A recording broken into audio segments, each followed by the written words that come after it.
Okay, so we've got our Mercury 310 controller installed.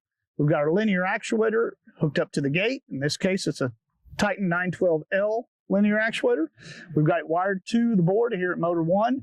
If this was a dual gate application, I'd have my second motor plugged into motor 2 location here. Now, the learning on this board is just a little bit different and much easier than on our other boards. But we learn the motors individually on this board. On our other 936 and 1050 boards, we learn them together. But on this board, motors are learned individually. So once we've got our motor hooked up, connected to the board, we turn our dial to learn motor 1. L1 will be flashing on the display, indicating that it's an unlearned state. So now I can hold my left and right arrow buttons and move my gate. If I hold the left button, the gate will close in this case. It really doesn't matter which direction the gate goes. And there I've hit my limit and I'm in the closed position. But both lights are flashing because the board at this point doesn't know if that gate's in the open or closed position. It just knows that it was going one direction and it hit a limit, so it stopped. If I want to open the gate, I'll just hold the other button. Now my gate's opening.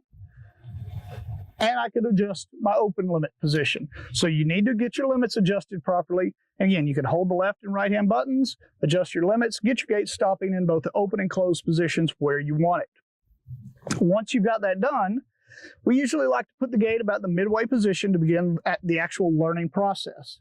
So now we've got our gate midway, limits are adjusted. We're going to press and hold both buttons together until the gate moves. There, my gate's closing. It's going to hit the limit switch and stop. And both red and green lights are blinking, and it's flashing back and forth between OP and CL, OP, CL. So the board is asking me, is this gate now in the open or closed position? And I'm going to tell it. In this case, my gate's closed, so I'm going to press the close button. And it sets that as the close limit. And the board automatically sets motor direction and limit orientation based on what I just told it. And so that's how you can wire the motor, red and black either direction or orange and white either direction, pushed open, pulled open, it doesn't matter. That's how we make this work, regardless of motor direction or gate swinging direction, or even how you have that motor wired. So my gate's going open right now. It's going to hit the open limit. When it hits the open limit, right there, I get a green light next to open. And now my gate's closing full speed.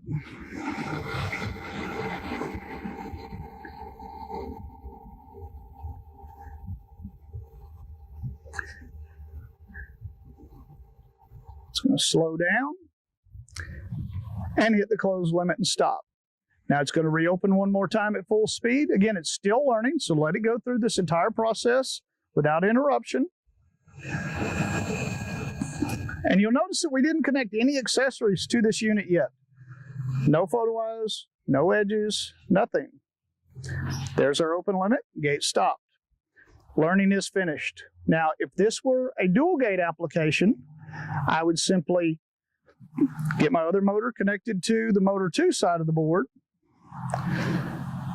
and then turn my dial to learn motor 2,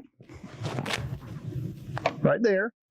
Open and close that gate, get the limits adjusted, put the gate about midway, press and hold the left and right buttons together, and let that motor learn to the board as well. But this is a single gate application, so I'm done. So now I can turn my dial over to run. I actually don't even have to do that. I can leave the dial in any position, but put it in the run position.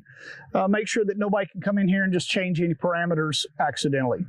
So I'm in the run position. Now I can hit the close button, and the gate is closing. And it's that easy to learn your motor to the board and get this unit operational. And again, you've noticed that we've not connected any external entrapment devices to this.